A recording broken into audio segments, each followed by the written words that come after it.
Okay.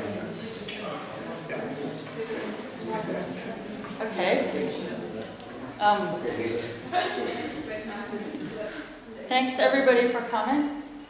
Thank you, Yasmina, Andrea, for this opportunity.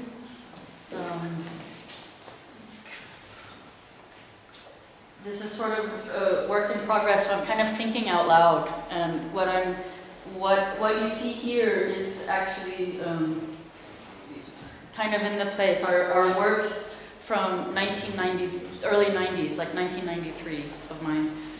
On the table are some collages from the same time period.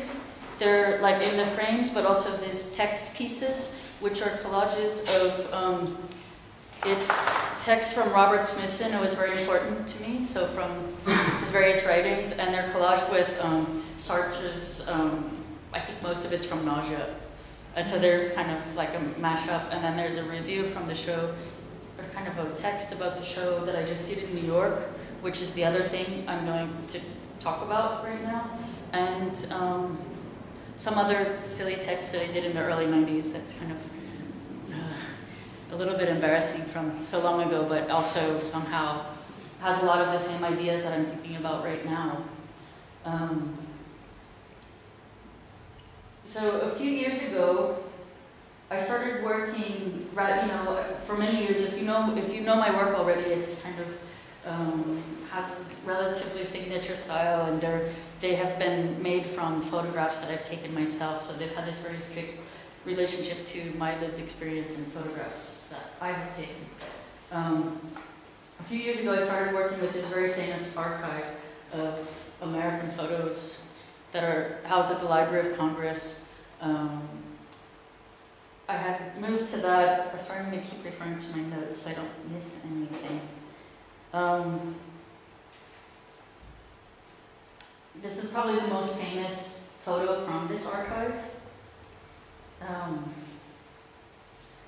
And I started doing it because I was finding that what I was trying to do was sort of being misread in a way. Like, the images were no longer kind of about a bigger concept. They were being read very much on the surface of the images, or the being read very literally for the subject matter in the paintings, and that was almost an inversion of why I started making paintings from my own photographs in the first place.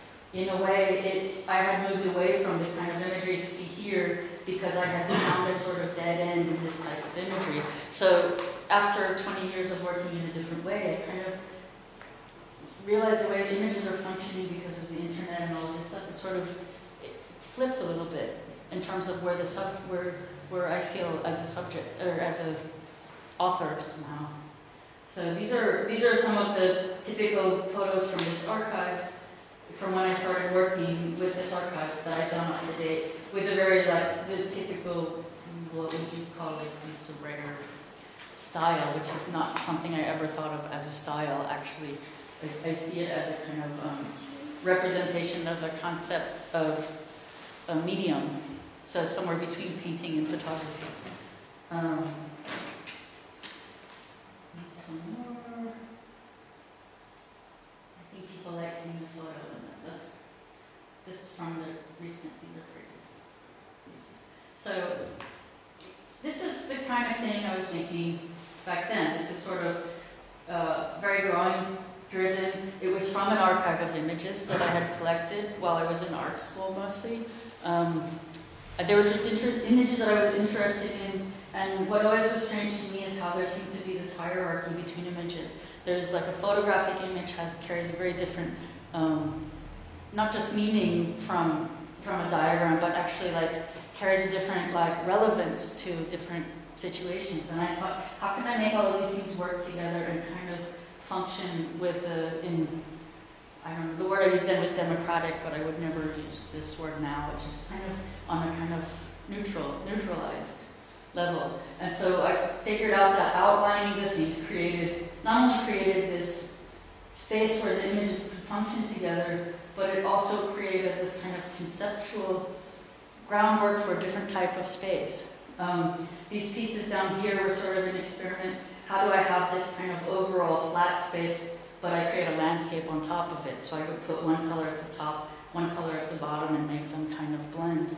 Or if you want to take it a little bit farther, the idea of an archive. It's an archive of images, but actually every time I make this kind of closed line, the space in between that line becomes a kind of situation where a different kind of archive can exist. So when I'm making these kind of paintings that you know, like somehow, that's how I see the structure of these paintings. Like the individual situations, or this kind of line creating situation where you can have individual expression within this kind of bigger structure that's also neutralizing that individual expression. I started making the other photographs for my own photos because when I was doing these, I got so far with it and I thought, well, okay, this is like a depiction of a worldview or kind of a structure that I see, but how do I, where do I fit in this? Like what is my position as an artist or as a person or as a, my identity? Where is that in all of this?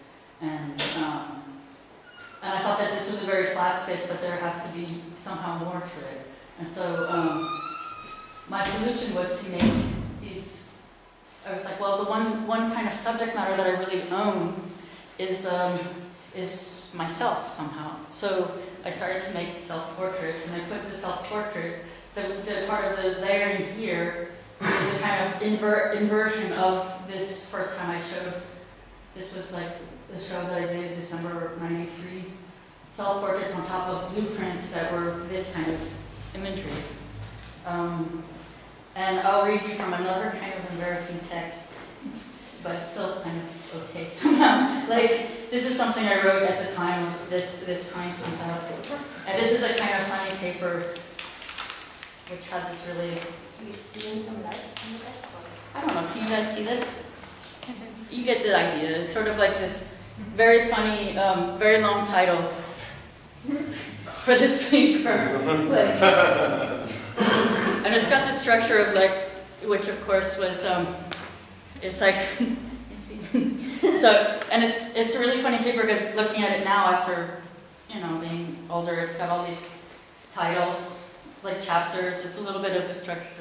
This is very pretentious, but it's like Roland Barthes' Arcades project or something, which I don't think was even published at that point, so it wasn't stolen from that. So this one chapter called The Mall, which for sure was about the shopping mall because I was very obsessed with shopping malls, although I don't remember writing this so well. A new form of architecture is being added onto every day. The gestures and signs of this architecture are concealed. The architecture is difficult to grasp because it does not occupy physical space in the manner that we are used to. The architecture occupies the space under the control of the organizations such as the FCC, which is like a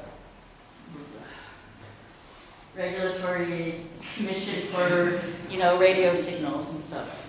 Satellite systems for communication and the transfer of information comprise monuments of this newer form. Each structure indicates probable monopoly located not in the structure itself but in the devices to measure use value. There are many small-scale structures, the remote control to the TV, the CD radio, looser, more linear structures freer to rove among the airwaves. This is definitely architecture. We have enclosed ourselves with communication systems. A network of satellites surround our planet. The functioning of previous architectural monuments has changed. Imagine these satellites in space. Even though they don't necessarily have to function as a blanket around the planet, they do. There is no more nature outside the structure we have built to enclose ourselves. The structure is wholly self-referential. A signal goes out towards the satellite and is passed on to the other side of the planet. We now live in a giant, fully enclosed shopping mall-like structure. The entire idea of the otherworldly exploration has been dropped in favor of research of supersonic jets and shuttles that make tours around this planet, and systems to defend one part of the planet from threats on the other side of the planet. The structure of this new architecture takes a strange shift inward from this outermost shell. It is at the same time three-dimensional and two-dimensional, never has the linear functioned in such a physical manner. channels of communication that are not dependent on cables but travel through the air include TV, radio, telephone, etc. We are aware of the architecture only when it's activated for us. When the TV is switched on, we can imagine the channel of communication from the antenna to the broadcast station. The point of reception has variable possibilities, but the viewer is only aware of the line leading to that television. Everyone's experienced this architecture before. It's easy to get an effect. Just imagine driving through a couple states with the radio on. So that was 1992. Yeah, May 22, 1992. My paper called that title a performance paper, which was probably 2 years before I had dial-up, modem, internet, this kind of stuff. So like, I don't know. I'm sure there were people using the internet before then, but I was still not there. There were kind of. They were like giant. They were like huge. The car phone. So those were the kind of things I was thinking about when I was doing this, and have always been on my mind. Robert Smithson was kind of my hero in all of this, and so I started using this archive and making the paintings that you saw before, and that was mainly to kind of make a clear statement that I'm making a huge conceptual shift from this self-made archive to this appropriated archive, which is also kind of a self-made archive because I'm selecting from within that.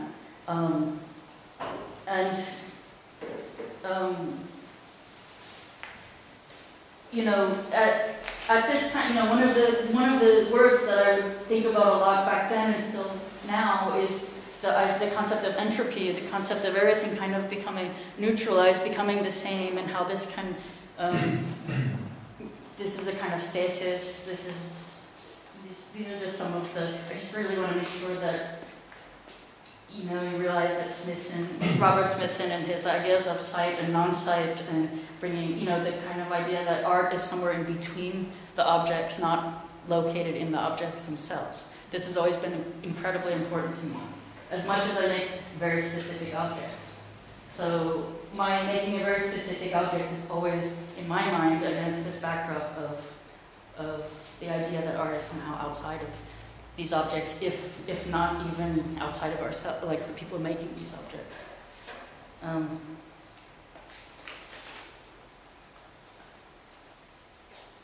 That's another image of that show. This was in New York, 1993. Friedrich Petzel Gallery, his third show, I think. Is that drawing on the wall? They were blueprints. All of it? Yeah, and then these pictures behind that are being projected on were the actual pictures on top of the blueprints. So this is... Go ahead. The projectors or were the panels? Now these panels, which you see, which are physically leaning against the wall, were hung. They were hung. Like these exact ones were hung on top of blueprints. So the things on the wall were, is there a German word for blueprint? Like cyanotypes, like this ammonia process the architects used. And I would just kind of turn it, I would turn the exposure up very high so they would be very messy. And the idea was to kind of make a kind of hand touch that wasn't handmade somehow. So it's the same drawing reversed and then like put up. So when the wall went floor to ceiling, I did the whole wall like wallpaper, and when it didn't go to the ceiling, I made it kind of. And was that the original size of the drawings, or are they the original drawings are here in these little frames. Oh, okay. These little things in the frames were actually nothing I ever showed. Those were actually, I used them the way that I'm using the photographs now. So those drawings I made as source material. Yeah. So those were kind of collage from the archive that I had of, they were like cut out pictures in manila folders, like very, analog, very analog process. And I always dealt with the images at the size that I found them.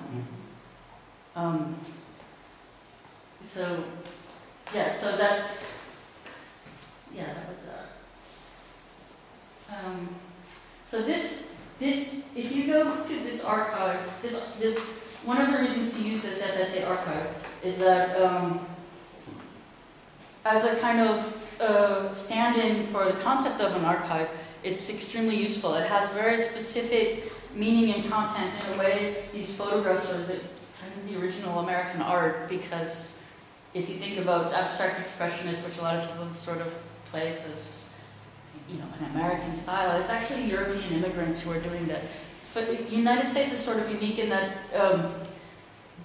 that it was kind of colonized by photography before anything else, with the geological surveys and all of this sort of thing. So in a way, this medium itself became very American to some degree. And this archive was created by the US government to raise awareness of situation during the Depression, and to kind of raise, like, it was used to kind of lobby for funding, and it was used to kind of put a lot of the agriculture policies that have led to this industrial scale agriculture and this kind of thing. And it also then, in order to keep, the guy who was putting this archive together, I think was kind of an artist, is Ruyter. He was hiring people like Dorothea Lange and Walker Evans and these people to, you know, this is not your typical government worker, like hiring like really great photographers to make this archive. In order to keep the archive going, he then brought it into the Office of War Information, it was called, which, you know, so then it got used to make this kind of propaganda to raise awareness for the effort, to get support for the American effort in World War II. So it's a very specific period of American history. The style of this documentary photography became like incredibly tied to American identity, and it's also the photography that I was looking at when I started taking photos myself to make paintings from. It was always in the back of my mind as what a photograph is supposed to look like. So to then go and appropriate the subject matter made a lot of sense to me. Then to take the subject, or to take the content of my work to kind of communicate, my frustration is that people started really reading, in the last few years, started really reading my work on a very surface level. Oh, it's the fashion paintings. Oh, it's the political paintings. Oh, it's this. And this is like a conversation killer, really. So I wanted to kind of take it somewhere else. So now I can make a number of series using this archive. And so in a way, that's a kind of, I think I have a little bit more room to work with this. As an archive, it's got a number of different, I always thought of these drawings, let's go back a step, when, this kind of outline drawings as this art, it's made up of an archive, but it's also kind of a representation of an archive, too. So in a way, I need to make that more specific. I don't know if I can do it right now, but that sort of looked like a representation of a two-dimensional space, and I really imagined it to be a two-dimensional space. I've come across some great texts in the last year or so. There's a book coming out this year by Benjamin Bratton, a guy named Benjamin Bratton, that's talking about stack architecture and the relation, it coming off of computer structure, like the idea of a stack computer. So he's talking about the planetary level and how it relates to a kind of computer, global computational processes level, and like the social level, and how these, so it's kind of taking this flat structure but then making these points of contact between the two. So like this individual thing that could mean this in one archive means something completely different in the second archive. So there's a kind of depth to this two-dimensional space. So there is no more two-dimensional space. And I think that's one of the main differences between now and maybe 20 years ago, is that maybe we're a little bit closer to understanding that. So this archive, if you're at the Library of Congress, first of all, it's on the Library of Congress website. You can see almost every photograph digitized. And you can put in the search engine, you can put, agriculture, and you get you can put all kinds of keywords in the search engine, which is of course very different than when you're looking at it in this filing cabinet. And that's what the filing cabinets look like. That's what the photographs look like when you're there in person. And you can go ahead and go forward. Okay, this is what the cards look like. There's also some cabinet somewhere there of the negatives, which are not accessible, like as a researcher, but you can access these cards. So they're prints of the photographs, and they're often in plastic sleeves, and they have this hand-typed thing with the photographer name and the name that the photographer put on, the caption that the photographer gave to the photograph. These are obviously from the show that I just did in New York was very much about this kind of salvage. It was a little bit later in the archive, like with the war effort, and these kind of salvage drives that were created to kind of build popular support for the American effort in the war. So they have this, these captions, which are kind of outrageous. So this is an example of one of the salvage photos this one's from Detroit, Michigan. Like, I find these captions like little stories, like incredible little narrative stories that were amazing. So when I title the paintings that I'm making, I title them photographer's name first, and then I appropriate their captions as the title.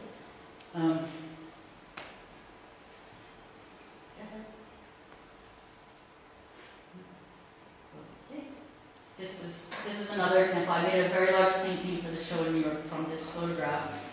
And if you notice, these are some of the kind of entropy that happens. And if you want to call it entropy, I think it's a little bit less neutral than that. If you notice on this card, it says photo by Louise Roskamp.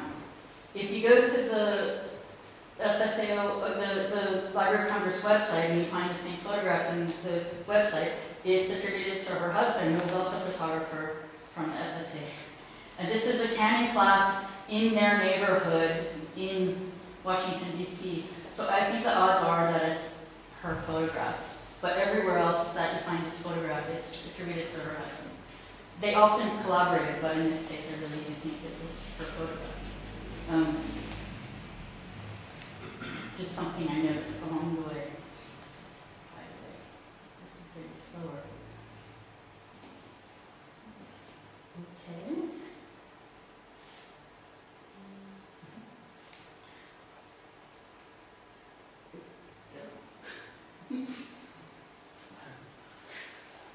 That's even like a common thing of just burying the sort of the female in the history, right?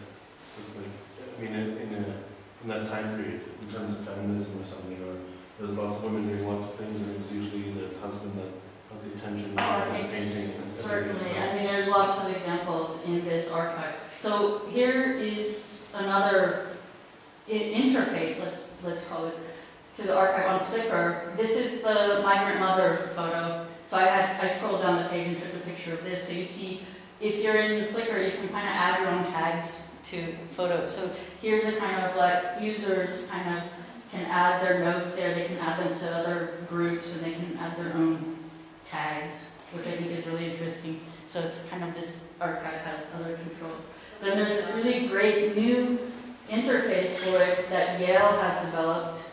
And you can look through the archive on maps. So you can kind of go you can look at it by county, which has a different interface, but this is if you look at it by photographer. So you see in the bottom right, it has the different, it's not every photograph from the archive is on the Yale site yet, but a lot of them are, so a lot of the more famous ones are there. And you can kind of see their trips, their kind of photography assignment trips. And so you can kind of go in and look with this map. So this hasn't really been, you can do this in the past, but not so easily. Like, it's a lot of research to find it. When you're in the filing cabinets, there are photographs from different shoots, but they get scattered. They really, they lose their place in the filing cabinet.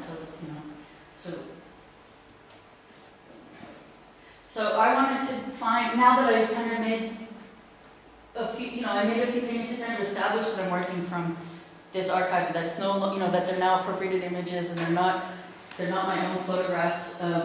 I wanted to really, I've had this very, strong, from the beginning, this strong urge to tie it to this early work, which you see around.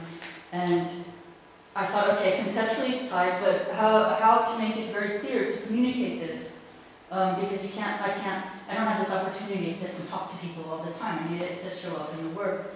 So I looked at the archive and I found these photographs of salvage piles, and when I drew them out, they look very similar. You know, I think there's an aesthetic resonance with this work from the early 90s.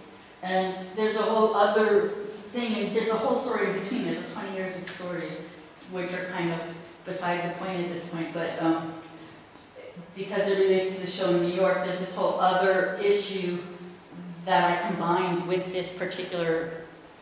So there's a group of paintings that I've made from these kind of salvage works, and then there's a group of paintings that are like kind of trying to start threatening to go away from a two-dimensional format for my work. Like I want to eventually make three-dimensional works, but I don't know what that's going to look like. So I need to at least start to put some clues, because in a way I'm telling a story, and I need it to happen step by step. So there are these pictures of mostly women with this pattern dresses have been a kind of obsession of mine for a couple years now. And so the show had a lot of pictures of, it didn't have a lot, it had a couple paintings of, like this big painting, this was 6 meters wide maybe. Often my work has usually the work has a black line around every color section. So in this painting, when there were patterns in the dresses, in this case, there was no black line around the patterns, which made it much more vibrant, active thing. So I wanted to bring attention to how important the drawing is in the work, that it actually is not making it, it's actually, the activity that it kind of calms the painting down is actually incredibly intentional. The fact that it's like, there's a reason that these paintings are static. There's a reason that they're not moving, that there's no fracture between the edge, I'm trying to get the attention away from that so that you see a different kind of fracture. You see the fracture of this photograph is either made by the husband or the wife, these kind of edges. So how do I, bring that? But also, of course, dropping clues so that I can go into multiple dimensions. These are some more photos of the show with the salvage works.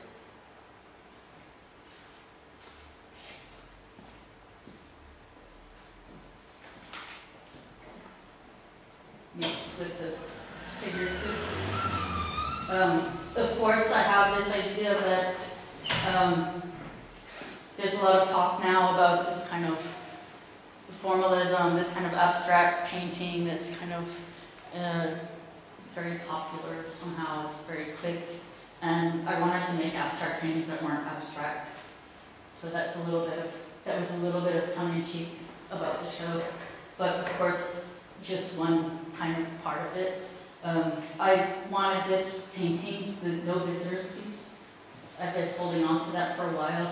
Just the idea that this is from a photograph from way back in the 30s.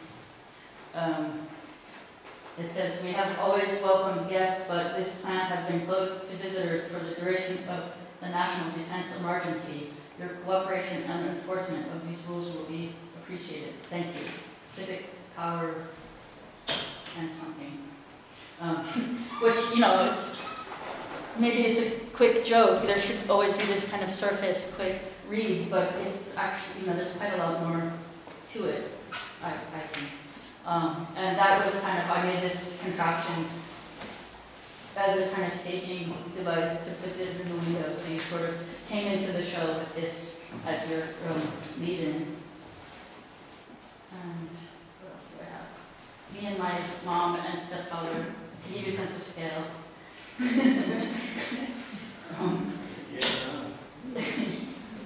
These are some of these photos, these paintings. And that. There's a text on this table here that was written on the occasion of this show, and it's about this painting specifically, and the guy who wrote it just somehow nailed everything I'm thinking and did it in such a smart way. And if you get a chance, I really,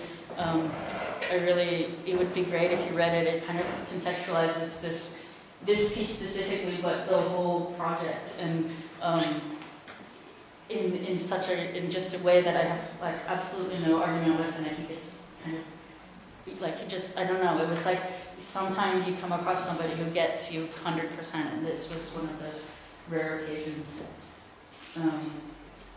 So that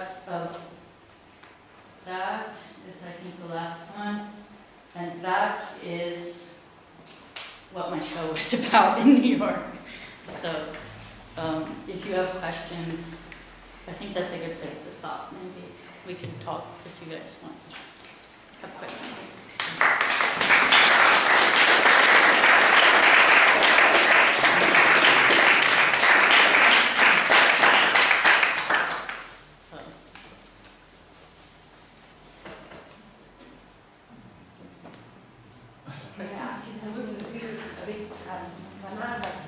Normally I'm not so much asking about something about the color, but can you tell me how do you develop this translation from black and white to the colors?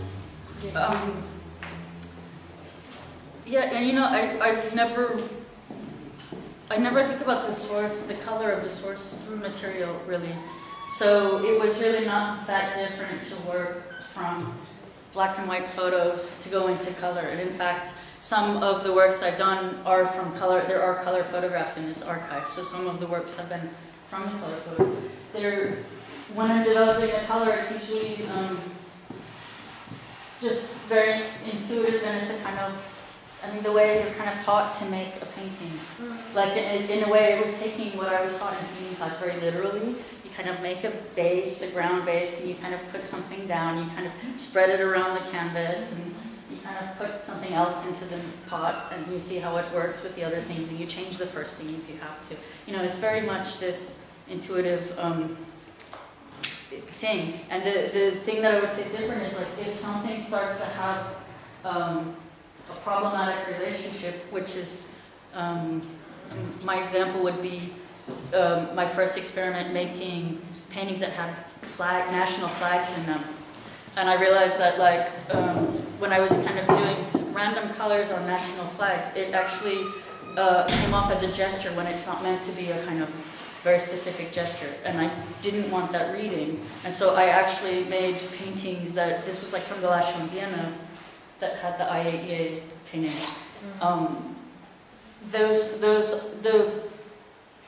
Like I used the native colors of the flags in the paintings themselves.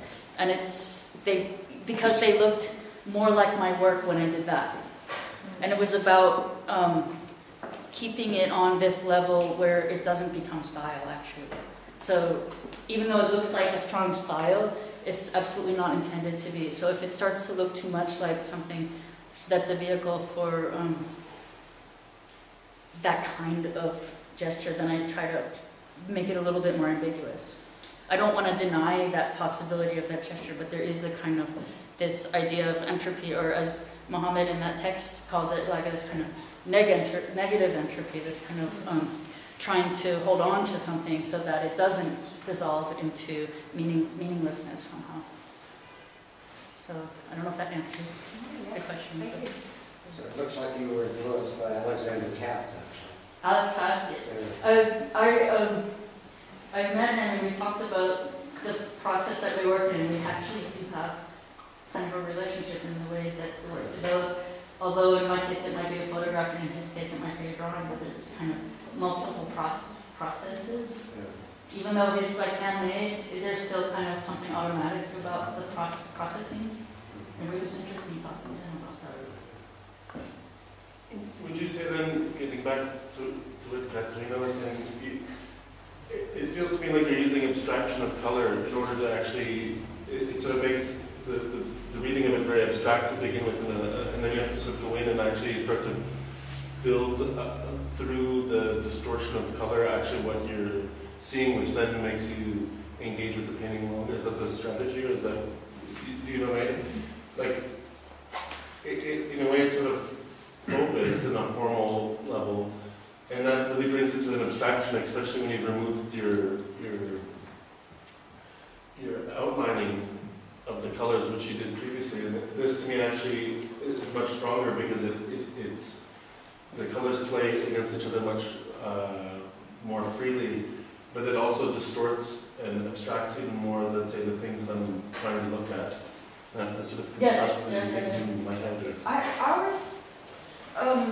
guess I always thought about the paintings as having multiple specific moments, but a moment of specificity can be realized in different ways. So if it's really a specific color, if there's like this incredibly bright color that makes no sense, it becomes very specific. So I tried to have these specific moments, but not where you would necessarily expect them.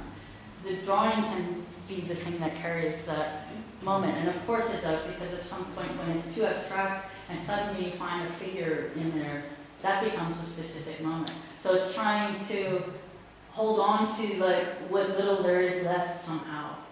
Because but I don't think of them as pessimistic works. It's just kind of, it's just the way they're functioning. I'm just trying to describe the way they're functioning. Because honestly, I don't know where my position is in all of this. Like, I'm not, the idea of optimism versus pessimism, or whatever modifications you need to say what your position is. I feel like if I could answer that, then I'm not an artist anymore somehow, or I'm not like engaged anymore, or I'm kind of done and I should be doing something else. I don't know how to get so like to talk about color in a specific way. It becomes very tricky, because every time, I can say it's functioning this way in this painting, and then in another painting it's completely doing a different thing. The way I develop, yeah, it's absolutely intuitive.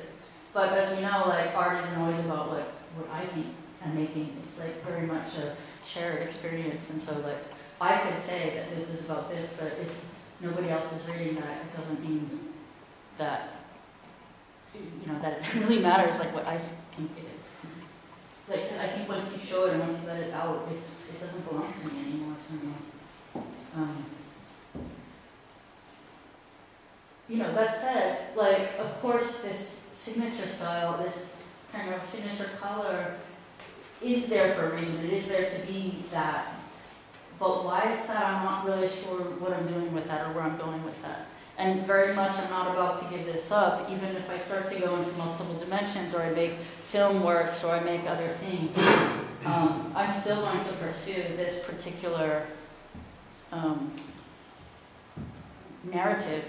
I mean, the thing I would like, I know the thing that I would like to do the most is sort of break down, like I find myself often much more clear about what I'm trying to not do than what I'm trying to do. And so one of the things I'm trying not to do is to fall into this really typical artist narrative. And that's kind of the when I say I felt a little bit stuck with my own photographs, it's kind of like, okay, I developed this thing where if you make a show around one subject matter, it kind of added a lot of content. I found that suddenly after a few shows, it's kind of true of anything, when you do the same thing too many times, it starts to lose its meaning, and it starts to lose its power and its gesture. It starts to lose like the point of it. So in a way, I've been kind of building this archive for years. I don't want it to be read as first I did this, and then I did this, and then I did this. And I find it's a trap even when I'm talking myself.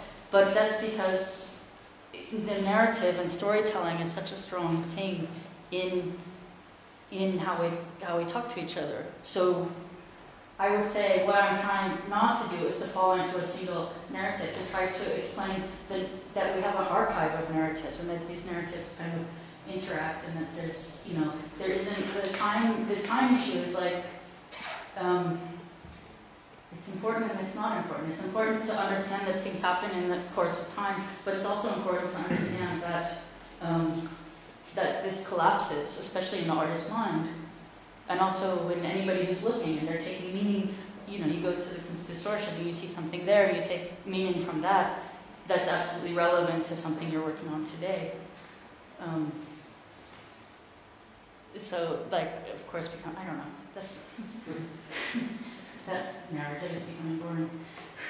But is the media important to it? I mean, would you consider yourself a painter at all?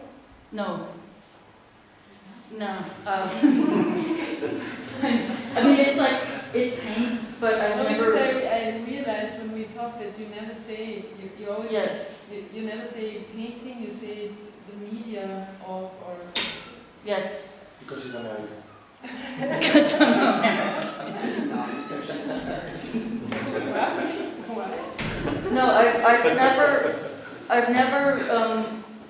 never thought of myself as a painter. I don't know. I'm trying to like show how important the drawing is, and I've understood the two-dimensional thing, and somehow painting, using this material became very useful to kind of communicate, or to not communicate, to make these steps, to make these objects that could have a play.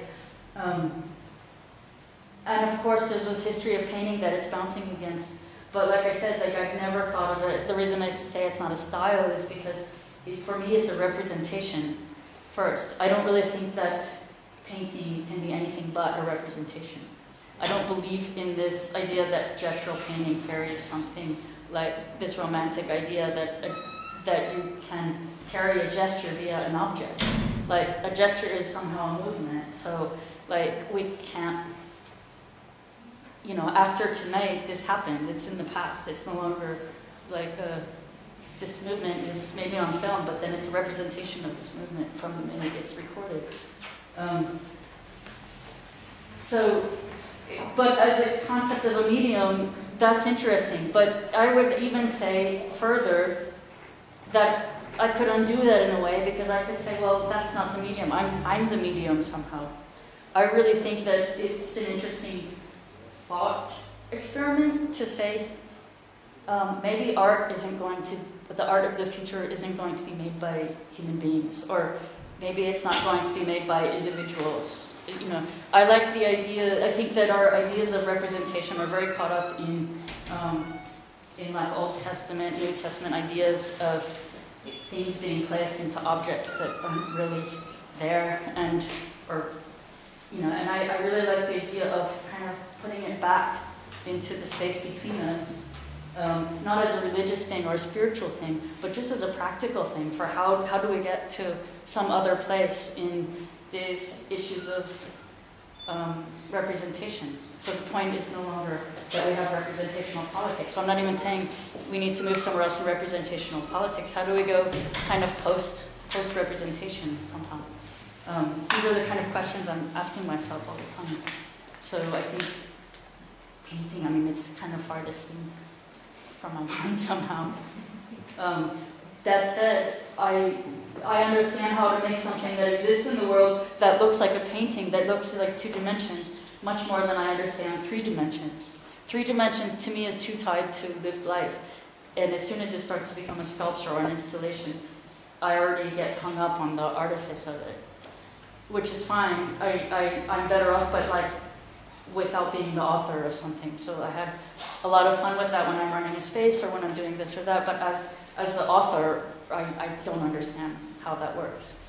I kind of would love to experiment with that, but I don't know. I mean, this is kind of a great opportunity because of that, so I really thank you for that. So. A question about sound. Because you paint basically from pictures mostly, so sound already happened. Did you imagine the sound of the picture, like the sound that was when the picture was taken? Because for me, your paintings, I mean, I know your work, it's like a sound installation without sound. That's nice, like that. So, did you have a sound, like you imagine the sound of the picture when you're painting? For example, this one. No, I've never thought, but I would love there was a kind of funny experience I had when I made this. I made this very large work that was 14 panels, 12 feet high by 8 feet wide. It was the Stations of the Cross, and it was shown at Art Basel, and then it got shown in a church in Regensburg, where it fit, like it was made for the church. And for the opening, it was a mass, and they had a guy making improvisational organ music to the paintings, which was like really the strangest thing, kind of amazing. And then also there was a text that went along with it, so there was a story there. And I would say I would go for a story before I went for sound, but I could imagine sound becoming a part of it. So in a way, that's why I was really interested in doing this talk, so that kind of, like I would never have thought of that angle. I think it's really interesting. But I think it's interesting as a collaboration maybe.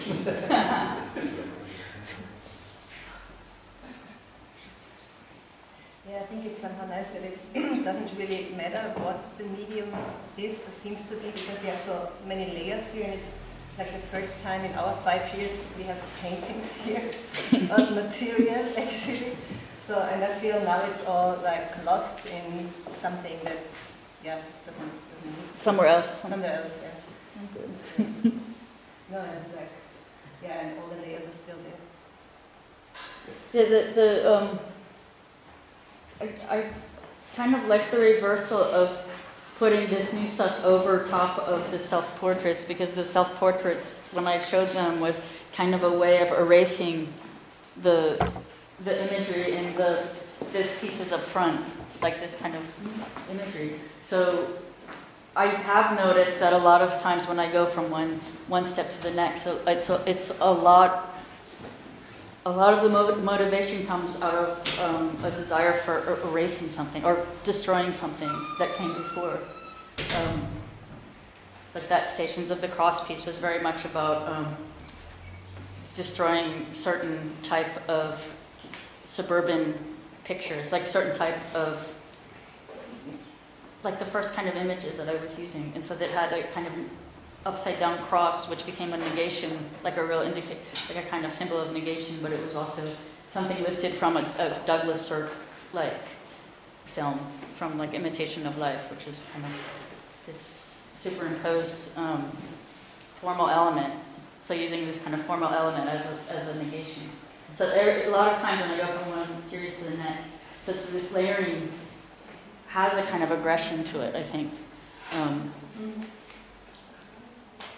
Which I think is interesting. But I would say it's definitely an aggression. It's not meant to be pretty or nice. It's meant to be like aggressive somehow. For me, or that's how I would want to read it somehow. Even if it makes like, I don't know. I would think it's more interesting as an aggression than as a trying to represent three-dimensional space. Let's put it that way. To be more specific.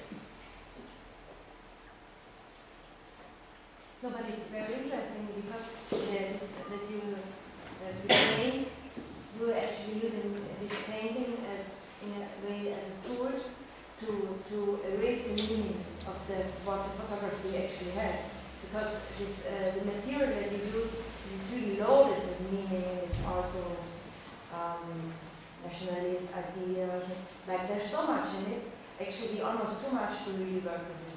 And then in this process that you use, it's like you're flattening the space, you're taking the drama off, and then you create something really, you create something on its own. So, but there's always still the yes, but it's interesting because you're actually not erasing in this, you're not scratching over the motifs, because it's interesting that actually the outlines and the motifs and everything is still there, but you're really flattening it, and through the color you really create this very own space. The one thing to understand, the point of appropriating these images and using them again is to kind of recreate what's happening anyway. Like when you take a photo, you take a digital photo and it gets recreated on, you post it to Instagram, and then it goes over to Facebook, or it goes to your Twitter account, and then that gets shared to somebody else. These kind of multiple representations of the same images. And, it's not just with images that we can see, it's happening also with images that are never even made into form that we can see. So like most of the photographic images being made these days are something that nobody ever sees. They're by like data sensors sensing like emissions and things in the atmosphere, and you know, they're all like kind of visual sensors sensing these things. So this is a real, this kind of retransmission somehow. One of the things to understand with this subject matter, it's not an arbitrary, it's, you know, it's that it's an archive, but it wasn't, there are plenty of archives in the world. Almost every museum or library is also an archive. I could have gone a number of places. This one had no copyright restrictions, which was one of the main reasons, because I didn't want to do an appropriation project that was like dealing with his ideas of theft and this and that. I'm not interested in this topic at all. But I started working with this after 2008, and this kind of mortgage, this debt crisis, you know, this debt crisis started coming out, which really impacted success of my last show in Vienna, which opened in November 2008. And the circumstances that are behind these original photos are almost identical to the circumstances that led to this mortgage crisis, which of course is not very cool to make art about, but it's kind of a way to talk about these topics that are like, if you kind of address them directly, you know, nobody's going to listen, but if you can kind of find another way, you know, there's the obvious thing of like, oh, we never learn, do we? But I think there's a way that we realize that it's not just that. Like that was an entry point, that the kind of economic policies led to ecological disaster in the 1930s, like kind of economic policies around how to, you know, around kind of the reaction to, I don't know, like to be more specific about that. The government started to say to people, if you go out to this part of the United States, and that is not meant to be farmed, and it was a lot of new immigrants to the United States that were doing this, like farmers from Eastern Europe or Russia or wherever, that go out here, plant some wheat, you're going to guarantee to pay you this much for your wheat.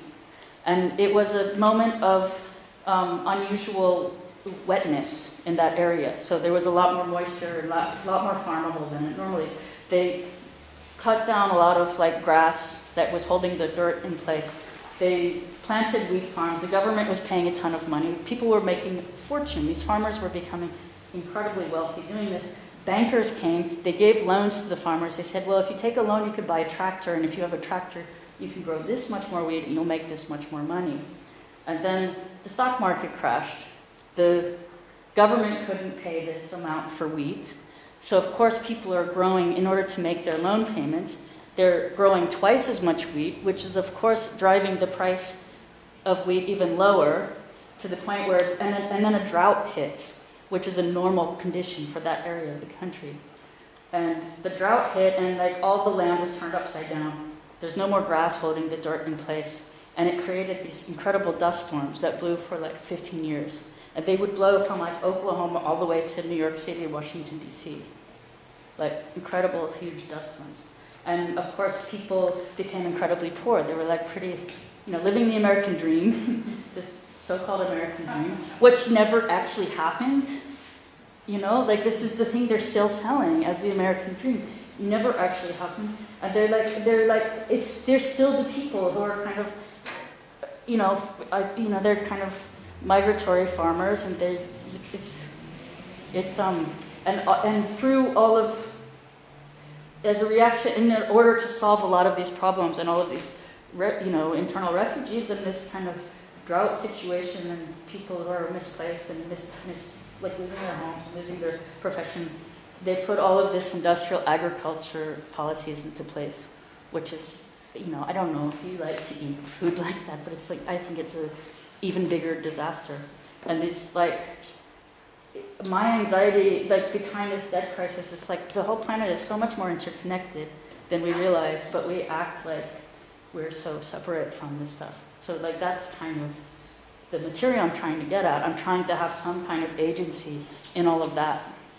I don't know how to get there from here, but it's at least, that's kind of why I chose that topic. So I don't think it's an American subject matter. It is, yes, but I don't think it's only an American subject matter. The problem that we're creating as a planet. It's a global scale problem. Or it's multiple problems. And the only way to find a solution is to be aware of what we've built. We can't pretend that it's invisible architecture. It's like, it's really something that we built and together, so there's only way, you know, we need to identify it to even start to fix it, I think. But that's kind of depressing. So I use the pretty colors to fix it.